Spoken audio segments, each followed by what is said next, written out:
가운데 역사하시며 일하시는 그 하나님의 은혜가 여러분의 심령마다 충만하게 임하시기를 주님의 이름으로 축원합니다.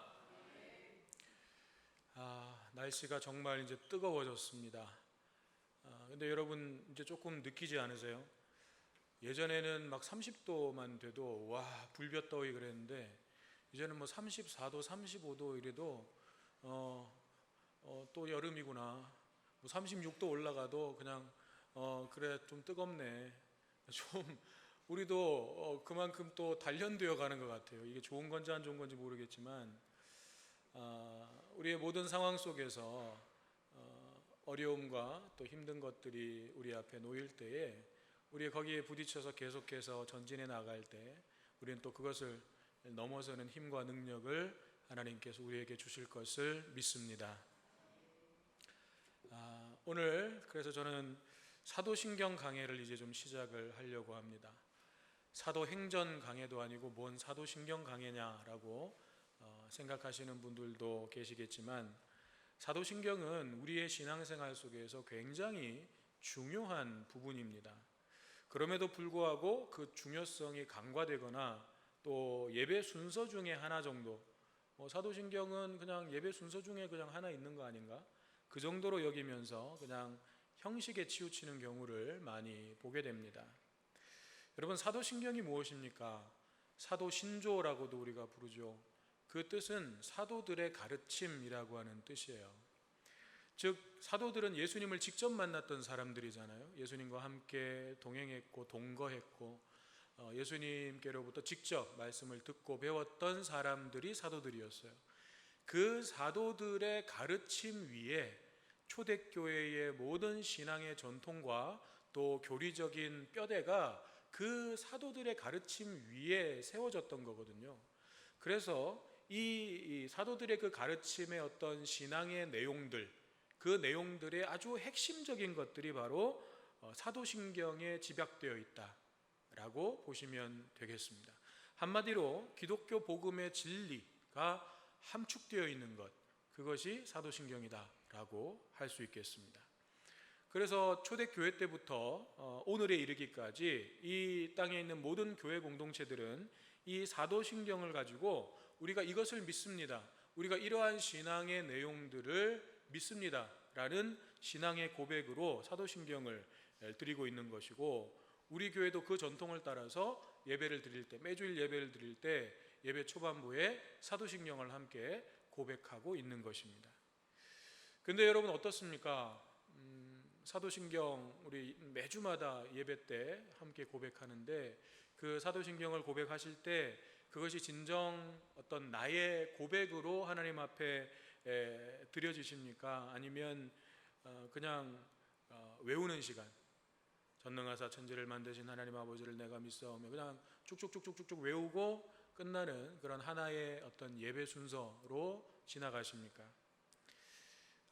저 역시도 어떤 좀 무미건조한 그런 외우기로 드릴 때가 참 많았습니다. 그래서 제가 예배를 앞에서 인도할 때에는 저는 사도신경을 보고 읽으려고 해요. 그리고 그 의미들을 좀 하나하나 새기면서 고백하려고 노력을 하고 있습니다만, 그렇게 해도 사도신경이라는 것이 우리가 너무 익숙하다 보니까 그냥 형식적인 고백으로 끝날 때가 참 많다는 거죠. 주일학교부터 신앙생활을 하신 분들은 뭐 주일학교 때 주기도문 암송, 사도신경 암송, 이거 뭐 필수적으로 우리가 받았던 교육 아닙니까? 그걸 평생 동안 뭐 매주일마다 뭐 빠짐없이 암송하고 하다 보니까 그냥 우리 안에서 형식으로만 남아있는 경우가 많이 있는 거죠. 그래서 저부터 사도신경의 이 의미들을 다시 한번 되새기고 또 여러분들과 함께 그 내용들을 나누면서 우리가 매주 고백하는 이 신앙의 고백이 진정한 나의 고백으로 드려지고 또 우리가 믿는다고 하는 그 믿음의 내용들, 그 믿음의 핵심적인 내용들이 무엇인지를 우리가 바르게 알고 또 바르게 세워가는 그런 시간으로 삼고자 하는 것입니다. 사도신경을 바르게 알고 바르게 고백하는 일은 세 가지 측면에서 매우 중요합니다. 오늘은 사도신경의 서론의 어떤 내용이기 때문에 이 세 가지만 말씀드리고 말씀을 마치려고 합니다. 첫째는 우리 자신의 믿음을 더욱 굳건하게 세워줄 수 있기 때문에 그렇습니다. 신앙생활을 하면서 여러분, 우리가 가장 많이 사용하는 단어, 그것은 믿음이라고 하는 단어일 거예요. 우리는 믿음이라고 하는 단어를 신앙생활을 하면서 정말 많이 사용합니다. 그런데 정작 그 믿음의 내용이 무엇인지, 내가 도대체 뭘 믿는다는 것인지에 대해서는 잘 모르거나 알더라도 제대로 설명하지 못하는 그리스도인들이 너무나도 많다는 거예요. 여러분, 우리 믿는다고 하는데 뭘 믿고 있는 거예요? 여러분은 뭘 믿으세요? 나는 하나님을 믿습니다. 그래서 하나님에 대해서 뭘 믿고 계시는 거예요? 나는 예수님을 믿습니다. 예수님에 대해서 뭘 믿고 있으신 거예요? 나는 성령님을 믿습니다. 성령님에 대해서 뭘 믿고 계신 거예요? 그 믿음의 내용을 여러분들 얼마나 명확하게 여러분들의 고백을 담아서 설명하실 수 있겠습니까? 내가 믿는다고 하면서도 무엇을 믿는 것인지 잘 모르니까 우리가 그저 막연한 믿음으로 흘러가는 거예요. 혹은 감정적인 믿음. 어떤 때는 막 좀 마음이 동해가지고 한번 믿어볼까? 그러다가는 또 어느 순간에는 언제 그랬냐는 듯이 식어가지고 또 냉랭해지고, 그렇게 감정에 치우친 신앙으로 흘러가게 되는 거죠. 그런 믿음은 뿌리가 견고하지 못하기 때문에 굳건하게 서 있을 수가 없는 거예요. 제가 라디오를 전에 한번 듣다가 이런 광고를 들었어요. 영어 학습 광고하는 라디오 광고였는데 멘트 중에 이런 멘트가 있더라고요. 평생 배운 영어 10초도 말 못한다면 당신은 왕초보. 평생 동안 우리가 영어 교육을 받았는데 영어 해보라 그러면 10초도 내가 뭘 말을 못한다 그러면 당신은 왕초보다. 그 멘트를 듣는 순간 우리의 믿음도 그런 게 아닐까. 평생 배운 믿음 10초도 말 못한다면 신앙의 연수와 상관없이 우리는 신앙의 왕초보예요. 우리 그걸 인정할 수 있어야 돼요. 내가 몇 년을 신앙생활을 했느냐가 중요한 게 아니에요. 그 신앙생활을 하면서 내가 무엇을 믿고 있는지, 내가 믿고 있는 그 믿음에 대해서 나는 얼마나 바르게 알고 바르게 고백하고 있는지, 이걸 모른 채 그냥 신앙생활을 하고 있다면 나는 평생 동안 그냥 어린아이 신앙, 왕초보 신앙, 거기에서 더 잘하지를 못하는 거죠. 누군가 여러분에게 당신이 믿고 있는 그 믿음의 내용이 무엇인지를 말해달라고 하면 여러분 얼마나 얘기해 주실 수 있겠습니까? 물론 잘 설명해 주실 수 있는 분들도 계시겠지만 뭐부터 얘기를 해야 될지, 뭐가 핵심인지, 어떻게 설명해야 될지 말문이 막히는 분들이 더 많으실 거라고 생각됩니다. 여러분, 우리는 무엇을 믿고 있습니까? 나는 믿습니다. 도대체 무엇을 믿고 있다는 말입니까? 우리가 이것을 알지 못한 채, 이 믿음의 내용을 알지 못한 채, 이 핵심을 알지 못한 채 우리가 어떻게 하나님을 바르게 섬기고 바르게 믿을 수가 있겠습니까? 사도신경은 성경에서 말씀하고 있는 이러한 믿음의 핵심이 대부분 담겨져 있다고 해도 과언이 아닙니다. 다시 말하면 사도신경만 바르게 알고 바르게 고백할 수 있어도 우리의 믿음은 보다 더 명확해지고 또 뿌리가 튼튼한 굳건한 믿음으로 설 수가 있다는 것입니다.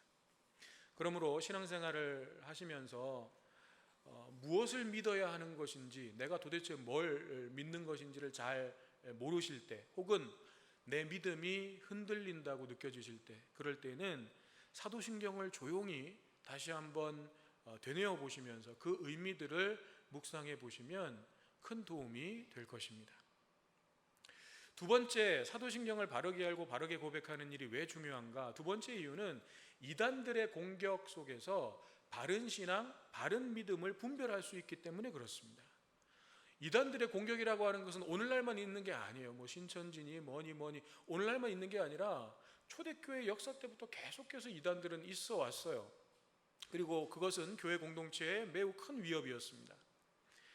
이러한 이단들의 공격이 사도신경이 만들어지게 된 아주 직접적인 원인이기도 합니다. 우리가 사도신경의 그 형성 과정을 보면 그 사도신경의 이제 이 시초가 될 수 있는, 시초라고 할 수 있는 것이 바로 우리가 잘 아는 베드로의 고백이에요. 예수님께서 가이사랴 빌립보에서 제자들에게 물으셨죠. 너희는 나를 누구라 하느냐? 그때 베드로가 대답했습니다. 주는 그리스도시요 살아계신 하나님의 아들이십니다. 베드로의 그 대답을 듣고 예수님께서 크게 칭찬하시면서 내가 이 반석 위에, 이 신앙 고백 위에 내 교회를 세우겠다라고 말씀하셨죠. 그래서 초대교회는 세례를 베풀 때 이 베드로의 신앙 고백을 확인한 후에 세례를 베풀었어요. 그러다가 이 복음이 점차 이제 이방인들에게까지도 전파되면서 많은 이방인들이 이제 그리스도인이 되잖아요. 그 과정에서 하나님을 알지 못하는 이방인들에게 세례를 베풀 때에는 이제 좀 더 추가해서 성부 하나님에 대해서, 성자 하나님에 대해서, 성령 하나님에 대해서 가르치고 그에 대한 신앙을 확인하고 그리고 세례를 베풀었던 거예요. 이제 그런 세례 문답의 형식이 오늘날 우리 전통에도 남아 있는 것이고, 이제 그렇게 이 신앙의 고백이 이어져 오다가 이단들이 이제 본격적으로 생겨나기 시작하면서 사도들의 어떤 가르침과는 다른 주장을 하는 이단들이 생겨나게 된 거죠. 예를 들면 구약의 하나님과 신약의 하나님은 다른 하나님이다. 구약의 하나님은 막 무섭게 심판하는 하나님이고 신약의 하나님은 용서하시고 은혜를 베푸시는 하나님이다. 이 하나님은 완전히 다른 하나님, 두 분의 하나님이 있는 것처럼 이야기하는 이단들도 생겨났고, 예수님의 어떤 성육신에 대해서 부정하고 동정녀 탄생에 대해서 부정하고 십자가 죽으심과 부활에 대해서 부정하고 그런 이단들이 계속해서 등장하게 된 거죠. 그래서 그 사도들의 전통을 이어받은 교회의 지도자들, 이 지도자들을 교회사에서는 교부들이라고 부릅니다. 그러니까 예수님께서 직접 가르치신 제자들이 사도들이잖아요. 그 사도들의 전통을 이어받아서 사도들로부터 배운 사도들의 제자들이 교부라고 하는 교회의 지도자들이었어요. 이 사람들이 이제 모여서 이 그대로 두면 안 되겠다. 이 교회 공동체의 어떤 교리나 이런 신앙 전통을 훼손하는 이런 일들이 심각하게 교회에 도전이 되고 있기 때문에 그대로 둬서는 안 되겠다 해서 모여서 회의를 했어요. 그것이 처음 모인 것이 AD 325년 니케아라고 하는 곳에서 모인 니케아 회의였습니다. 여기에서 모여서 우리가 바른 신앙의 어떤 기준을 만들자 해가지고 사도신경의 초본이 이때 만들어졌습니다. 근데 그때 만들어진 사도신경 초본은 오늘 우리가 고백하는 이 사도신경보다는 훨씬 더 간결한 내용이었어요. 그런데 이제 그렇게 하고 나서도 이단들의 어떤 공격은 끊어지지 않고 더 다양한 내용들을 가지고 교리를 왜곡시키고 비트는 이런 공격들이 계속 있어 왔던 거죠. 그래서 그때마다 이 교회의 지도자들이 모여서 그런 부분들에 대해서 대처하기 위해서 내용들을 첨가하고 또 다듬어 가기 시작했습니다. 그래서 여러 차례의 그런 회의를 거쳐서 마침내 오늘날의 이 사도신경이 완성된 것이죠. 그리고 모든 교회들이 이것을 우리의 공통의 신앙 고백으로 채택한 것입니다. 그것이 오늘날 우리에게까지 이어져 오고 있는 것이고요. 특히 이제 이단들의 그런 왜곡이 심했던 내용이 예수님에 관한 내용이었어요. 좀 전에도 말씀드렸듯이 예수님이 성육신 하신 것 부정합니다. 육신을 입을 수가 없다. 거룩하신 하나님이 더러운 육신을 입을 수가 없다. 그래서 예수님이 이 육신은 가짜 육신이다 라고 하는 주장을 하기도 하고, 십자가의 죽으심도 진짜로 죽은 게 아니다 그렇게 말하고, 동정녀 탄생, 또 예수님의 신성을 부정하는 사람도 있어요. 예수는 신이 아니다. 예수는 그냥 사람이었다. 이런 식의 예수님에 관한 어떤 내용들을 가지고 왜곡시키는 것들이 가장 많았어요. 그래서 우리가 사도신경의 내용을 보면 1부는 성부 하나님에 대한 고백이고 2부가 성자 예수님에 대한 고백이고 3부가 성령 하나님에 대한 고백인데 어떤 내용이 제일 깁니까? 예수님에 대한 고백이 제일 길어요. 그게 그렇게 된 이유가 그 부분을 가지고 계속해서 이상한 얘기를 하는 이단들이 많았기 때문에 그 부분에 대처하기 위해서 계속 내용을 첨가하다 보니까 예수님에 관한 그 내용이 사도신경에서 제일 길어지게 된 거예요. 이처럼 이단들의 공격은 오늘날에도 계속 이어지고 있는데, 이단을 분별하는 가장 쉬운 기준 가운데 하나가 이 사도신경을 교회의 신앙 고백으로 고백하는가 아니면 부인하는가 하는 것을 확인하는 거예요. 요즘 이제 휴가철이어가지고 또 이제 주일날 다른 곳에서 예배를 드리는 분들도 이제 계실 텐데, 여러분들이 어떤 교회에 가셨을 때에 예배 순서에 사도신경이 없다 그러면 반드시 확인하셔야 돼요. 단순히 이제 예배 순서에 사도신경이 없는 것만 가지고 이단이다 단정 지을 수는 없지만, 그 교회가 사도신경을 인정하지 않기 때문에, 그 사도신경을 우리의 전통적인 신앙 고백으로 고백하지 않기 때문에 뺀 것이라면 확인해야 돼요. 그래서 뺀 거라면 거의 대부분 이단일 경우가 많습니다. 그런 교회는 절대 가시면 안 되는 거예요. 그런 이단을 분별하는 데 있어서 또 좋은 기준이 되는 것이 사도신경입니다. 마지막 세 번째, 이 사도신경을 우리가 바르게 알고 바르게 고백하는 일이 중요한 것은, 예수님께서도 이러한 신앙 고백을 굉장히 중요하게 말씀하셨기 때문이에요. 예수님은 이 신앙 고백이 해도 되고 안 해도 되는 옵션이 아니라 신앙에 있어서 아주 필수적인 것으로, 필수적인 요소로 말씀하셨어요. 가이사랴 빌립보에서 예수님께서 제자들에게 너희는 나를 누구라 하느냐 라고 물으셨을 때, 그 가이사랴 빌립보가 어떤 곳이었습니까?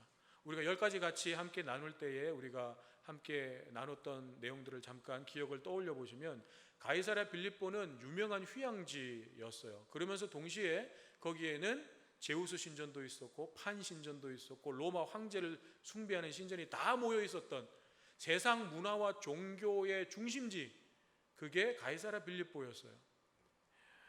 한마디로 세상의 가치관, 세상의 권력, 세상의 종교가 다 보고 있는 현장인 거예요. 세상 사람들의 눈이 다 모여 있는 현장이라고 할 수 있는 거예요. 근데 그 현장에서 예수님께서는 제자들을 향해 너희는 나를 누구라 하느냐, 나에 대한 너희의 믿음을 당당하게 이 현장에서, 이 자리에서 시인하고 선포할 수 있겠느냐를 물어보신 거예요. 그것은 곧 그런 확신과 믿음이 없이는 나를 따를 수 없다라는 것을 말씀하신 것과 같아요. 예수님께서 이제 가이사랴 빌립보에서 제자들에게 그런 신앙 교육 혹은 제자들의 믿음을 확인하신 후에, 그 다음에 이제 마지막 십자가를 지시기 위한 예루살렘 여정을 위해서 이제 예루살렘으로 내려가시는 거거든요. 그러니까 앞으로 이제 내가 걸어가야 할 이 길을, 너희가 나를 따라오려면 나에 대한 그런 분명한 믿음과 확신, 신앙 고백이 없이는 너희가 절대로 내가 가는 길을 따라올 수 없다라고 가이사랴 빌립보에서 말씀하신 거예요. 그리고 오늘 우리가 읽은 본문 누가복음 12장 8절 9절에서는 훨씬 더 강하게 말씀하고 있습니다. 우리 오늘 읽은 본문 다시 한번 좀 같이 봤으면 좋겠는데요. 누가복음 12장 8절 9절 우리 다시 한번 같이 읽어보겠습니다. 내가 또한 너희에게 말하노니 누구든지 사람 앞에서 나를 시인하면 인자도 하나님의 사자들 앞에서 그를 시인할 것이요, 사람 앞에서 나를 부인하는 자는 하나님의 사자들 앞에서 부인을 당하리라. 아멘. 사람 앞에서 주님을 시인한다는 것은 한마디로 세상 속에서 나는 그리스도를 나의 주님으로 모시고 살아가는 그리스도인입니다 라는 주님을 향한 내 믿음을 선포하고 알리는 거예요. 그러니까 내 그리스도인으로서의 신분을 당당하게 밝히는 거예요. 그리고 그 믿음대로 살아가는 거죠. 나 그리스도인입니다 라고 말만 하고 그에 합당한 믿음의 삶이 없으면 그건 아무 소용 없는 거죠. 많은 그리스도인들이 어떤 삶의 현장 혹은 직장, 학교에서 이런 우를 범할 때가 많이 있습니다. 그래도 자기 딴에는 이런 믿음의 확신을 가지고 내가 세상에서 당당하게 그리스도인을 밝혀야지, 그래서 저 크리스찬입니다, 그리스도인입니다 라고 이야기는 해놓고 자기 일은 제대로 안 해요. 성실하지 않아요. 책임감 없어요. 교회에 무슨 일이 있어서 가야 된다고 그 시간들은 어떻게 해서든지 무조건 빼면서 회사에서 자기가 꼭 해야 되는 책임은 다 하지 않아요. 그게 무슨 의미가 있어요? 아무 의미 없는 거예요. 그래서 사람들 앞에서 주님을 시인한다는 것은 단순히 내가 입으로만 고백한다는 것이 아니라 그 고백에 합당한 내 믿음의 삶도 그 속에서 함께 보여준다는 뜻이에요. 그렇게 하면 주님께서도 하나님과 천사들 앞에서 그를 시인하신다. 내가 그를 안다. 내가 그를 위하여 십자가를 졌다라고 말씀해 주신다는 거예요. 다시 말해서 우리가 주님을 시인하고 믿음을 고백하는 것은 신앙생활을 하면서 해도 되고 안 해도 되는 그런 문제가 아니라 반드시 해야 되는 우리의 신앙생활에서, 믿음의 삶에서 필수적인 부분이라는 거죠. 예수님도 그것을 분명하게 말씀하고 있는 거예요. 사도 바울도 로마서 10장 10절에서 사람이 마음으로 믿어 의에 이르고 입으로 시인하여 구원에 이른다 라고 하면서 이 입으로 시인하고 선포하는 믿음의 고백의 중요성에 대해서 말하고 있습니다. 근데 여기서 우리가 오해하지 말아야 될 것은, 방금도 제가 말씀드렸듯이 입으로 시인한다 라고 하니까 그냥 입으로 말만 하면 되는 것으로 생각할 수 있는데, 입으로 시인한다라는 것은 당시 초대교회 성도들의 상황 속에서는요, 이게 우리하고 차원이 다른 문제였어요. 그들이 입으로 주를 시인한다는 것은 생명을 걸고 하는 고백이었어요. 내 생명 걸고 주는 그리스도시요 살아계신 하나님의 아들이십니다. 나는 그 주님을 나의 주인으로, 나의 주님으로 모십니다. 그 입으로 시인하는 고백은요, 생명 걸고 했어야 되는 거예요. 로마 황제가 신이고 주인이라고 고백하는 세상 속에서 그들은 생명을 걸고 오직 예수 그리스도만이 주님이시며 살아계신 하나님의 아들이라고 고백했던 거예요. 그래서 오늘날 우리가 저는 그리스도인입니다, 나는 예수 믿습니다 라고 고백하는 것과 그분들이 고백했던 것은 완전히 차원이 다른 문제라는 거죠. 그래서 오늘날에도 우리가 조심하고 주의해야 될 것은, 전도하면서 이제 많은 선교단체들이 그런 영접 기도를 시키죠. 물론 우리가 그 사람이 정말 그 고백을 하면서 마음을 다해서 믿음으로 그 고백을 했는지 우리는 확인할 수 없으니까 함부로 단정할 수는 없지만, 그냥 영접 기도 따라하세요, 그래서 아멘, 그럼 당신은 이제 구원받았습니다, 하나님의 자녀가 됐습니다, 그냥 단순히 입으로 시인했다고 그 믿음이 확정되는 건 아니라는 거예요. 우리가 그거 굉장히 조심하고 주의해야 돼요. 입으로 시인한다는 것은요, 정말 우리의 생명을 걸고 하는 믿음인 거예요.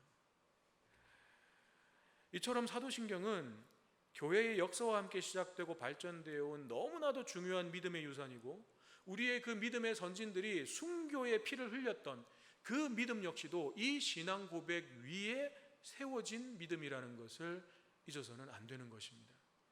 그러므로 우리가 성부, 성자, 성령 삼위일체 하나님을 믿는다면 사도신경의 고백은 결코 가볍게 여기거나 소홀히 할 수가 없는 것이고, 아무 의미 없이 그냥 무신경하게 암송할 일이 아니라는 것입니다.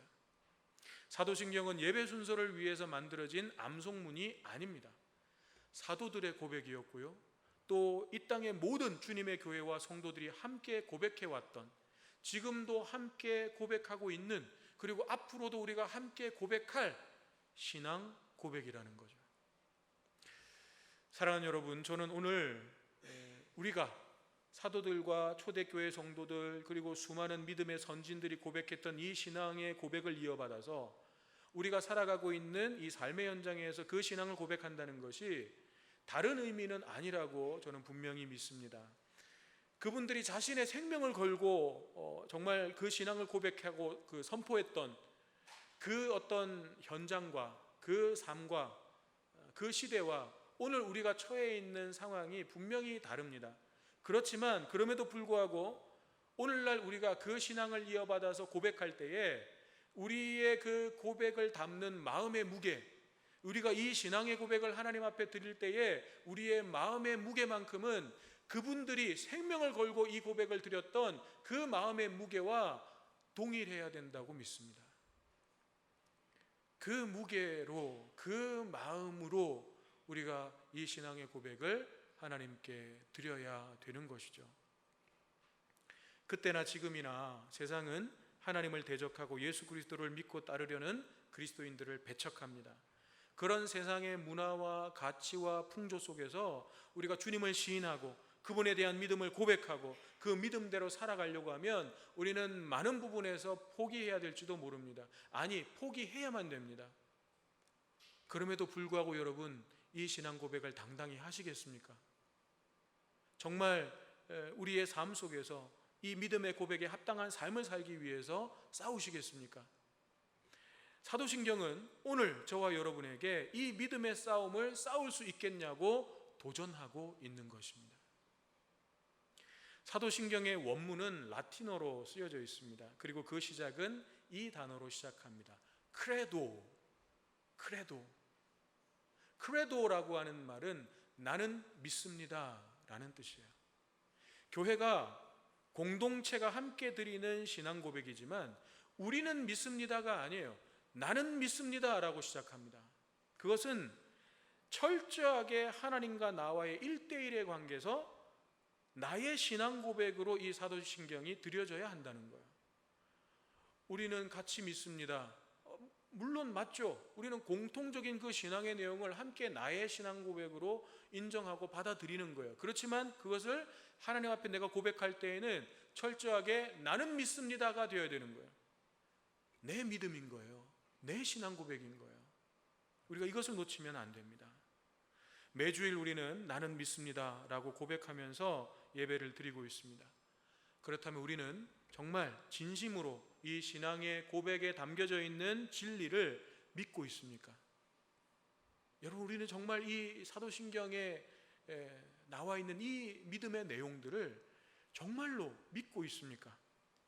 함께 드리는 공적 신앙 고백이지만 철저하게 내가 하나님 앞에 올려드리는 나의 신앙 고백으로 올려드리고 있습니까? 간절히 바라기는 이 사도신경 강해의 시간들을 통해서 우리가 믿어야 할 그 믿음의 내용, 그 핵심에 대해서 잘 모르셨던 분들에게는 배움의 시간이 되고, 너무 익숙하고 이미 너무 잘 알고 있었지만 그 의미들이 어느 순간 희미해지고 퇴색되어 있는 분들에게는 내가 정말 믿고 있는지, 내가 정말 하나님을, 내가 정말 예수 그리스도를, 내가 정말 성령님을 바르게 제대로 진실로 믿고 있는지를 다시 한번 돌아보면서 우리의 믿음의 벽돌을 한 장 한 장 다시 쌓아가는 그런 은혜의 시간이 되기를 주님의 이름으로 축원합니다. 주시는 말씀 우리 마음에 새기면서 함께 찬양드리기를 원합니다. 우리가 이곳에 모여 있음은 하나님을 향한 믿음